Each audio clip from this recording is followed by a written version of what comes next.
দেশ বিদেশে বিভিন্ন স্থান থেকে আসা লাখ লাখ মানুষের অংশগ্রহণের মধ্য দিয়ে বিএনপি চেয়ারপারসন ও সাবেক প্রধানমন্ত্রী বেগম খালেদা জিয়ার জানাজা সম্পন্ন হয়েছে।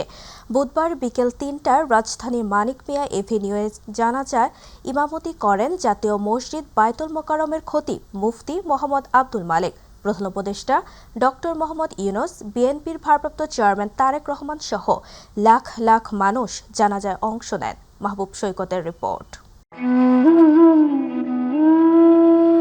প্রকৃতিতেও বিরহের সুর, দেশপ্রেমিক মহিয়সী এক নারীর শেষ বিদায়ের কান্না। 4 দশকের সংগ্রামী জীবনে দেশের মানুষের অকুণ্ঠ সমর্থন নিয়ে কখনো সরকার প্রধান, আবার কখনো বিরোধী দলের নেতৃত্ব দিয়েছেন যে সংসদে বসে, তারই প্রাঙ্গণে আসলেন খালেদা জিয়া। তবে আজ তিনি এসেছেন নিথর দেহে দেশের জাতীয় পতাকা মুড়ে শেষ বিদায় নিতে। সাবেক একাধিকবারের প্রধানমন্ত্রী এবং বিএনপি চেয়ারপারসনের জানাজায় অংশ নিতে দেশ এবং প্রবাসের নানা প্রান্ত থেকে ছুটে আসেন লাখো জনতা।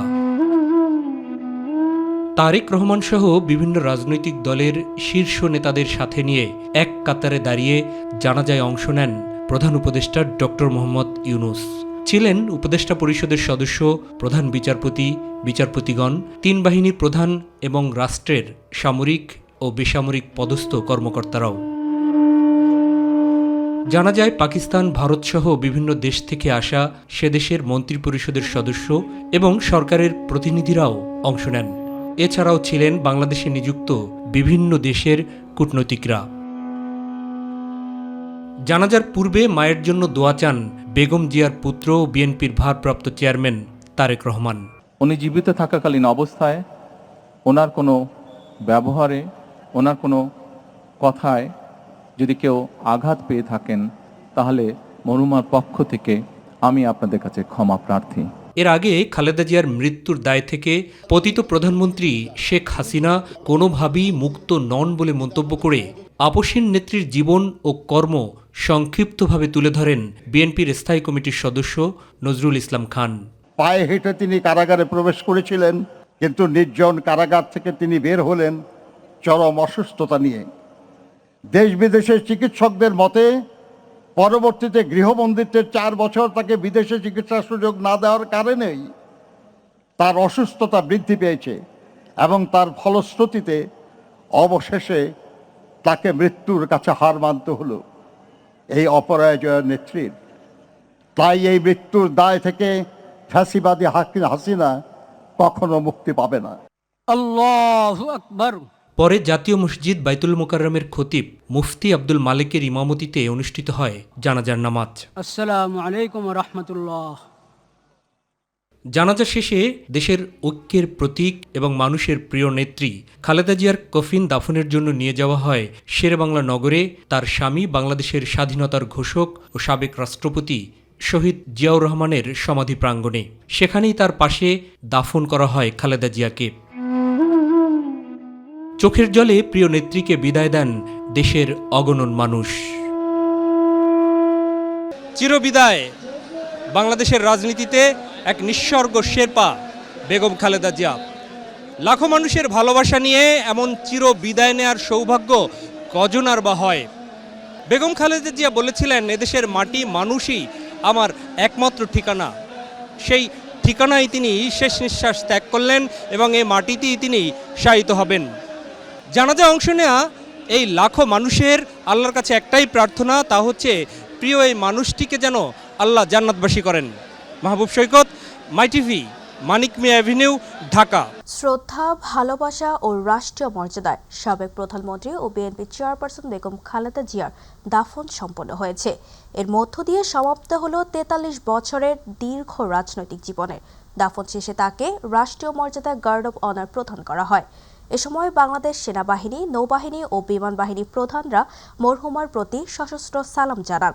এর আগে জাতীয় সংসদের দক্ষিণ প্লাজায় মুসলিম বিশ্বের স্মরণকালে বৃহৎ জানাজা অনুষ্ঠিত হয়েছে। আফজাল হোসেনের রিপোর্ট।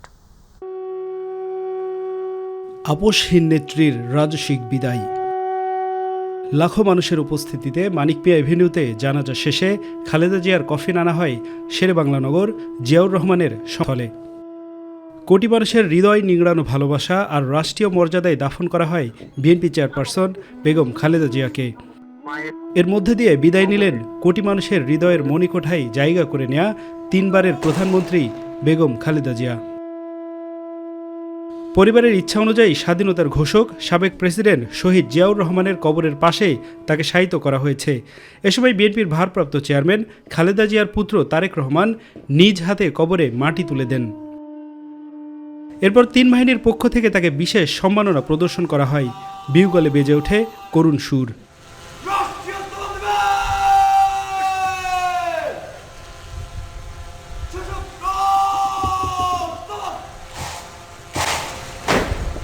পরে পরিবারের সদস্যসহ সবাই মিলে রুহের মাগফিরাত কামনা করে হাত তোলেন আল্লাহর দরবারে।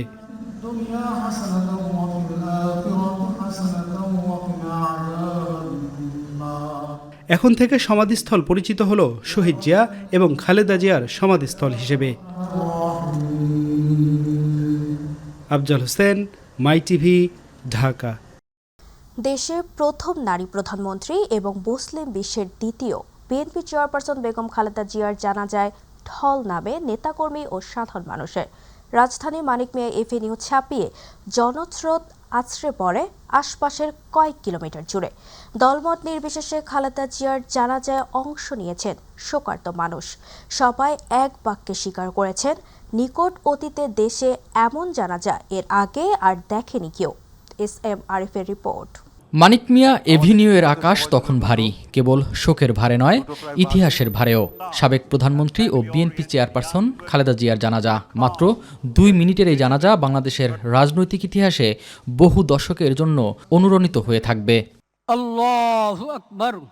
মানিক মিয়া এভিনিউ তখন কেবল একটি সড়ক নয়, পরিণত হয় জনসমুদ্রে।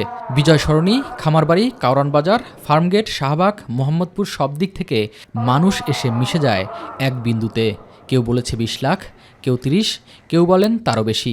সংখ্যার হিসাব এখানে গৌণ, তবে নিশ্চিত করে বলা যায় বাংলাদেশের ইতিহাসে এ এক অভূতপূর্ব জানাজা, যেখানে দলমত নির্বিশেষে অংশ নেন সাধারণ মানুষ। কিভাবে আপোষকামে না করে দেশের মানুষের ভালোবাসা নেওয়া যায় তিনি শিখিয়েছিলেন। দেশবাসীর কাছে দোয়া চায় যে সে যেন জান্নাতে যেতে পারে। উনার মতো আমরা দ্বিতীয় কাউকে ফিরে পাবো না। কেস মামলা অনেক খাইছি, তারপরও উনির পিছনেই রয়েছি। আজকে আমার ঘরে রাইকা উনি চলে গেল। দীর্ঘ রাজনৈতিক জীবনে অন্যায়ের সাথে আপোষ করেননি বেগম জিয়া। গণতন্ত্র প্রতিষ্ঠার জন্য জীবন যুদ্ধ করেছেন। তার দেখানো পথেই হাঁটবে বিএনপির পরবর্তী নেতৃত্ব, প্রত্যাশা করেন সাধারণ মানুষ। হাজারো কোটি মানুষ ভালোবাসে, শুধু দেশেই না বিদেশের মাটিতেও তার সুনাম সুখ্যাতি রয়েছে। সে জনগণের ভালোবাসা অর্জন করেছে, শুধু বিএনপি নয়, সমগ্র বিশ্ববাসীর। বিএনপি চেয়ারপারসন থেকে উনি এখন 18 কোটি মানুষের নেত্রী হয়েছেন। উনি দীর্ঘদিন আপোষহীনভাবে বাংলাদেশের গণতন্ত্র, মানুষের মৌলিক অধিকার রক্ষার জন্য উনি যুদ্ধ করে গেছেন। গত 17 বছরে আওয়ামী লীগ শাসন আমলে দেশকে মুক্তির জন্য জেল জুলুম সহ্য করেছেন খালেদা জিয়া। আপোষহীন এই নারীর শেষ বিদায়ে যেন তারই বহিঃপ্রকাশ ঘটেছে। দলমত নির্বিশেষে সর্বসাধারণের এই ভালোবাসাই বলে দেয় বেগম জিয়ার মৃত্যুতে এক মহাকালের মহাকাব্যের সমাপ্তি ঘটেছে। সুখী, সমৃদ্ধি এবং গণতান্ত্রিক যে দেশের স্বপ্ন দেখতেন বেগম জিয়া, তার উত্তরসূরিরা তা পূরণ করবে, এমনই প্রত্যাশা সাধারণ মানুষের। SM আরিফ, মাই টিভি, মানিক মিয়া এভিনিউ, ঢাকা। বিএনপি চেয়ারপারসন ও সাবেক প্রধানমন্ত্রী বেগম খালেদা জিয়ার মৃত্যুতে 3 দিনের রাষ্ট্রীয় শোক পালন চলছে। শোক পালনকালে দেশের সব সরকারি, আধা সরকারি ও স্বায়ত্তশাসিত প্রতিষ্ঠান, শিক্ষা প্রতিষ্ঠান সহ সব সরকারি বেসরকারি ভবনে এবং বিদেশে বাংলাদেশের মিশনে জাতীয় পতাকা অর্ধনমিত থাকবে। এছাড়া শুক্রবার খালেদা জিয়ার রুহের মাগফিরাত কামনায় দেশের সব মসজিদে বিশেষ দোয়া অনুষ্ঠিত হবে। অন্যান্য ধর্মীয় প্রতিষ্ঠানেও তার আত্মার শান্তির জন্য বিশেষ প্রার্থনার আয়োজন করা হবে। সময়ের আবর্তে ক্যালেন্ডারের পাতা থেকে ঝরে গেল আরও একটি বছর। ঘড়ির কাঁটা মধ্যরাত স্পর্শ করতে ইতিহাসের পাতায় ঠাঁই নিল 2025 সাল। পূর্ব আকাশে উদিত নতুন সূর্য আজ বহন করে এনেছে 2026 সালের শুভবার্তা। তবে বিদায়ী 2025 সাল পেছনে রেখে গেছে ইতিহাসের এক বিশাল খতিয়ান। যেখানে অমলিন হয়ে আছে রাজনৈতিক নাটকীয়তা, রাষ্ট্র সংস্কারের সংগ্রাম আর একরাশ শোকাতুর স্মৃতি। বিশ্বের বিভিন্ন স্থানে নানা আয়োজনে নতুন বছরকে বরণ করা হয়েছে। সবার আগে নতুন বছরকে স্বাগত জানায় প্রশান্ত মহাসাগরীয় দেশ কিরিতিমাতিতে।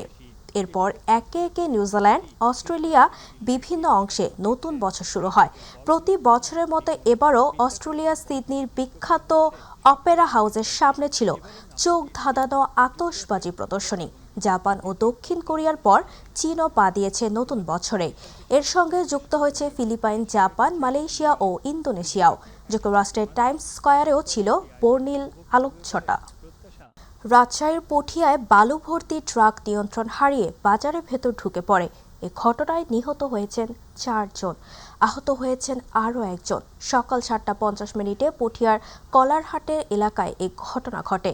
ঘটনাস্থলে পটিয়া ফায়ার স্টেশনের একটি ইউনিট এবং নাটোর ফায়ার স্টেশনের একটি ইউনিট কাজ করছে বলে জানা যায়।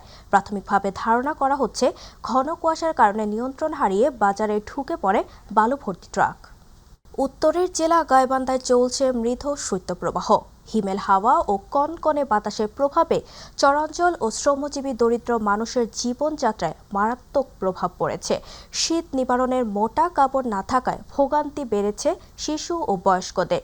শীতার্ত মানুষের জন্য সরকারের পাশাপাশি দাতা সংস্থাগুলোর এগিয়ে আসার প্রয়োজন মনে করছেন মানবিক উন্নয়ন সংগঠনের পক্ষ থেকে। প্রতিনিধি আফতাব হোসেনের তথ্যচিত্রে বিস্তারিত জানাচ্ছেন জুবাইর রহমান। দিনের তাপমাত্রাও রাতের মতোই, ঘন কুয়াশা আর হিমেল হাওয়ায় জনজীবন যেন যুবথুবু। নির্ঘাত প্রয়োজন ছাড়া মানুষজন ঘর থেকে বের হচ্ছেন না। দুর্ভোগ পোহাতে হচ্ছে দরিদ্র পরিবারের বয়স্ক ও শিশুদের। এই ঠান্ডার কারণে বেচা কিনা করে পাচ্ছি না, টুকটাক ব্যবসা করি খাই। বয়স্ক মানুষ অনেক আছে, তারা যে শীতের জন্য ঘরের জন্য বাড়াবার পায় না, ঘরের মধ্যে শুতে আছে। শীতের কারণে সবচেয়ে বেশি ক্ষতিগ্রস্ত হচ্ছে নিম্ন আয়ের মানুষজন। দোকানপাট, কৃষি কাজ সহ প্রয়োজনীয় কাজকর্মেও ব্যাহত হওয়ায় আয় উপার্জনের উপরও প্রভাব পড়েছে। শীতের তুলনা বেশি হওয়ার কারণে বিক্রিও ভালো হচ্ছে ইনশাআল্লাহ। একটু সীমিত লাভই দিচ্ছি, আর শীতের প্রভাবটা অনেক বেশি গাইবান্ধা শহরে। এখানে গরিব মানুষই বেশি, যার কারণে আমরা রেট খুব কমাই দিচ্ছি। এদিকে শীতের তীব্রতায় বেড়েছে মোটা কাপড় বেচা কেনার ধুম পড়েছে গাউনপল্লীতে। নিম্ন আয়ের মানুষ ভিড় করছেন পুরাতন কাপড় ক্রয়ে। কিন্তু তারপরে আমাদের কিনতে হচ্ছে, কারণ অনেক শীত, আমাদের বাঁচতে তো হবে। যে অবস্থা শীতে, তাতে দাম মোটামুটি কাছাকাছি আছে।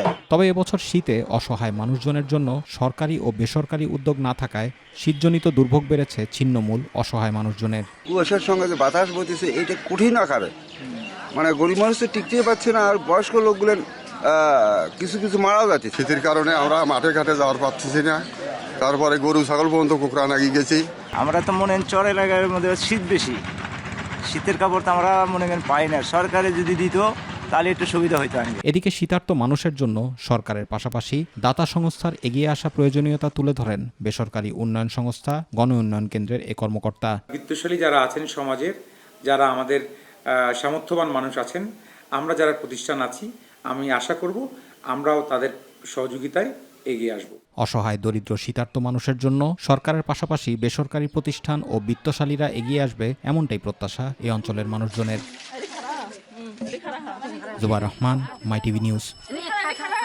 সারা দেশের মতো ফেনীতেও হঠাৎ করেই জেঁকে বসেছে শীত। ঘন কুয়াশা আর ঠান্ডা বাতাসে বিপর্যস্ত জনজীবন। তবে সবচেয়ে বেশি দুর্ভোগে পড়েছেন ছিন্নমূল ও শ্রমজীবী মানুষরা। শীতের এই কঠিন সময় তাদের কষ্টের চিত্র তুলে ধরছেন প্রতিনিধি আমিন চৌধুরীর তথ্যচিত্রে। আরও জানাচ্ছেন শামস তাবরিজ উচ্ছ্বাস। হঠাৎ করেই তাপমাত্রা কমে যাওয়ায় ফেনীতে শীতের তীব্রতা বেড়েছে কয়েক গুণ। ঘন কুয়াশার সঙ্গে বইছে হিমেল বাতাস। আর এই শীতেই সবচেয়ে অসহায় হয়ে পড়েছেন ছিন্নমূল ও খেটে খাওয়া মানুষগুলো। Feni rail station, Mohipal, trunk road সহ বিভিন্ন এলাকায় তীব্র শীতে ফুটপাতে আগুন জ্বালিয়ে শরীর গরম রাখার চেষ্টা করছেন অনেকে। কেউ বা পাতলা চাদর গায়ে জড়িয়ে রাস্তার পাশেই শুয়ে পার করছে রাত। এই রোডে কষ্ট হইতাম না আমরা এই শীতের মধ্যে। আপনারা তো পয়সা লোক, আপনারা ঘরে বাইরে বহুলার হতো না, আমরা তো বহুলাল রোডে ঘাটে হতো লাগে। আমরা তো দুনিয়াতে আল্লাহ তারা কেউ নাই। এখানে থাকি, শীতে কষ্ট মষ্ট করি, এই হালে দিন যাইতেছে। আমরা দিতে পারি, দেয় না কিছু না। এটা এক লোক একটা সোয়েটার দিছে, এটা উড়ে থাকি রাইতে খাড়াই। আমরা শীতে বানের মধ্যে কেউ আঙুরে কিচ্ছু দিচ্ছে না, আমরা কিছু পাইতেছি না। ফেনীর মধ্যে বহুত পয়সাওয়ালারা আছে, বহুত কিসিমের লোক আছে, এরাও আমাদেরকে একটু টিকতেছে না। আমি একজন দৃষ্টি প্রতিবন্ধী। আমাদের অনেকগুলা এইভাবে দৃষ্টি প্রতিবন্ধী আছে, শারীরিক প্রতিবন্ধী আছে, অসহায় মানুষ অনেক আছে। ঘর বাড়ি নাই, থাকার মতন কোনো স্থান নাই। কিন্তু আমাদের মধ্যে অনেক রাজনীতিবিদ লোকেরা ব্যক্তিরা আছেন, অত্যন্ত ধনীশীল শিল্পপতি লোকেরা আছেন, কিন্তু কখনো অসহায় কষ্ট কালাস করতেছেন, এদেরকে দেখার মতো কোনো লোক আজ পর্যন্ত আমরা ফেনীতে দেখি না। এই কষ্টের চিত্র নতুন নয়, প্রতি বছর শীত এলেই একই দুর্ভোগ পোহাতে হয় এসব মানুষগুলোকে। শুধু ছিন্নমূল মানুষ নয়, তীব্র এই শীত উপেক্ষা করে জীবিকার তাগিদে রাত পার করছেন নিম্ন আয়ের শ্রমজীবী মানুষেরাও। কেউ রিক্সা চালিয়ে, কেউ বা মাথায় পণ্য বহন করে সংগ্রাম চালিয়ে যাচ্ছে। আমার কোনো ধরার মতন কই নাই, আমি একদম অসহায় ইতিমা। আমি কোনো জন্ম ভাই বোন কোনো কিছুই নাই। মানে কম্বল একটা আমার আখরার তনে দিছে, আর এটা মাজারের তনে দিছে, এটা চুরি হয়ে গেছে গা। না ওরে মাজারের তনে আওয়ার পরে এইখান থেকে আসার পরে ফেনীতে আমি থাকতাছি। যদি সবাই যদি সহযোগিতা করতো, সরকারে তা যদি কাল আমার একটা থাকার জায়গা তাও আবার হইতো, আমি গাঁও করে গ্রাম করে খেতাম। আবার চাইতে গেলেও আমার এক সমস্যা, মাথা জট হয়ে জায়গা। যা জন্য দেয় 5 দিন 3 দিন 4 দিন উপোস করে আমি থাকি। এমনি সাইডে দিলে তোমার মতন সাইডে দিলে খাই, নালে খাই। এই কম্বলটা 3টে কম্বল পাইছিলাম বইরে বসছিলাম, পাইছি চুরে লয়ে গেছে। পরে এই একটা কম্বল গাড়ি হচ্ছে বেলাই গিয়া গাড় টেনে খুললে কম্বল এটা গেছে। শীতলাইতে ঘুমাইতারি না, রাত কটা বাজে আমরা তো বই দিচ্ছি। তীব্র এই শীতে সমাজের বিত্তবানদের একটু মানবিক উদ্যোগেই পারে সুবিধা বঞ্চিত ছিন্নমূল মানুষগুলোর কষ্ট লাঘব করতে। শীতবস্ত্র আর সহানুভূতির উষ্ণতায় বদলে যেতে পারে তাদের রাতের গল্প। আমার একজন আত্মীয় রেল স্টেশনে এসেছিল, আমি ওনাকে আসলে বিদায় দিতে এসে এখানে যেই হৃদয় বিদারক ঘটনাগুলো দেখলাম, এখানে দেখলাম 2-3 জন মুরব্বী এখানে জ্বরে কাতরাচ্ছে। 2-3 দিন প্রচণ্ড ঠান্ডার কারণে আমি চেষ্টা করেছি আসলে আমার পক্ষ থেকে যে ক্ষুদ্র প্রচেষ্টা ছিল তাদেরকে ওষুধ দেওয়ার জন্য, তাদের শারীরিক খবর দেওয়ার জন্য। ইনশাআল্লাহ আগামী 2-1 দিনের মধ্যে ইনশাআল্লাহ আমি চেষ্টা করব তাদের কিছু শীতের বস্ত্র দিয়ে সহযোগিতা করার জন্য। যেইভাবে দেখলাম আজকে 2-3 দিন যে পরিস্থিতি, শীতের যে প্রভাবের কারণে মানুষ এখানে জ্বর, শরীর ব্যথা, মাথা ব্যথা নিয়ে কাতরাচ্ছে। আমি সহযোগিতা করার জন্য চেষ্টা করছি এবং যত শহরে যত বিত্তবান আছেন তাদেরকেও উদ্যত আহ্বান জানাবো, আপনারা এই দুস্থ অসহায় মানুষদেরকে সহযোগিতা করেন, তাদের পাশে দাঁড়ান। শামস তাবরিজ উচ্ছ্বাস, মাই টিভি নিউজ ডেস্ক। নরসিংদীর বেলাপোতে 143 বস্তা ভারতীয় জিরা এবং চালক সহ একটি ট্রাক জব্দ করেছে বেলাপো থানা পুলিশ। গোপন সংবাদের ভিত্তিতে অফিসার ইনচার্জ SM আমানুল্লাহ এর নেতৃত্বে উপপরিদর্শক মোহাম্মদ এনায়েত করিম সঙ্গীয় ফোর্স সহ ঢাকা সিলেট মহাসড়কের দৌড়িকান্দি নামক স্থান থেকে একটি ট্রাকে তল্লাশি করে ভারতীয় জিরার বস্তা বহনকারী ট্রাক চালক মোহাম্মদ মোস্তাক আহমেদকে আটক করা হয়। এ সময় ট্রাক থেকে মোট 4290 কেজি জিরা পাওয়া যায়, যার বর্তমান বাজার মূল্য প্রায় 34,32,000 টাকার মতো। এছাড়াও ট্রাকে 105 বস্তা ধান এবং 50 বস্তা কুড়া পাওয়া গেছে, যা জিরার পণ্য আড়াল করতে ব্যবহৃত হয়েছিল। ঢাকার ধামরায় স্থিতিশীল রয়েছে নিত্য প্রয়োজনীয় পণ্য ও শীতকালীন সবজির বাজার। যদিও এসব পণ্যের দাম কমাতে উদ্যোগ নেওয়ার আহ্বান জানিয়েছেন ক্রেতারা, আর বিক্রেতারা বলছেন পণ্যের সরবরাহ ঠিক থাকায় দামের হেরফের হয়নি। সকালে ধামরাইয়ের বড় বাজার, কালামপুর, ধানতারা, হাতকোড়া, বারবাড়িয়া, কাওয়ালিপাড়া, বাথুলি সহ বিভিন্ন গুরুত্বপূর্ণ বাজারগুলোতে খোঁজ নিয়ে এসব তথ্য জানা যায়। বাজারে খোঁজ নিয়ে জানা যায় শীতকালীন সবজি ব্যাপক সরবরাহ রয়েছে।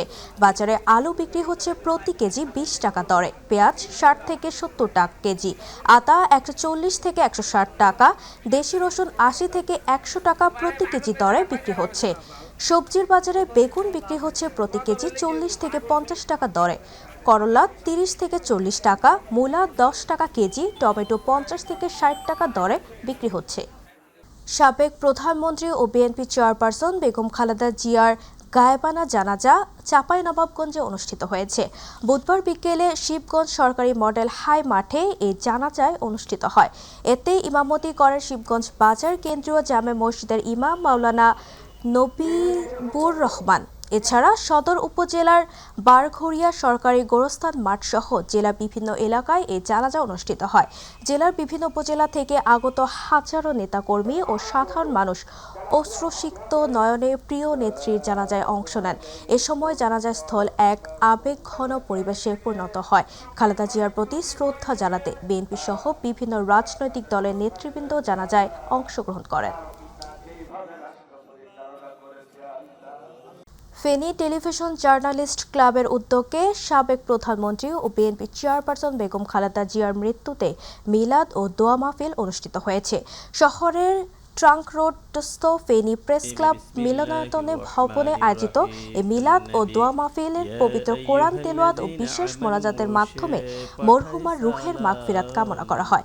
ফেনী টেলিভিশন জার্নালিস্ট ক্লাবের সভাপতি আতিয়ার সজলের সভাপতিত্বে প্রধান অতিথির বক্তব্য রাখেন ফেনী জেলা বিএনপির আহ্বায়ক শেখ ফরিদ বাহার। বিশেষ অতিথির বক্তব্য রাখেন ফেনী প্রেস ক্লাবের সাবেক সভাপতি দৈনিক সংগ্রাম ফেনী জেলার প্রতিনিধি AKM আব্দুর রহিম। জনাবে মুহাম্মদ রাসূলুল্লাহ সাল্লাল্লাহু আলাইহি ওয়াসাল্লাম রওজা মুবারক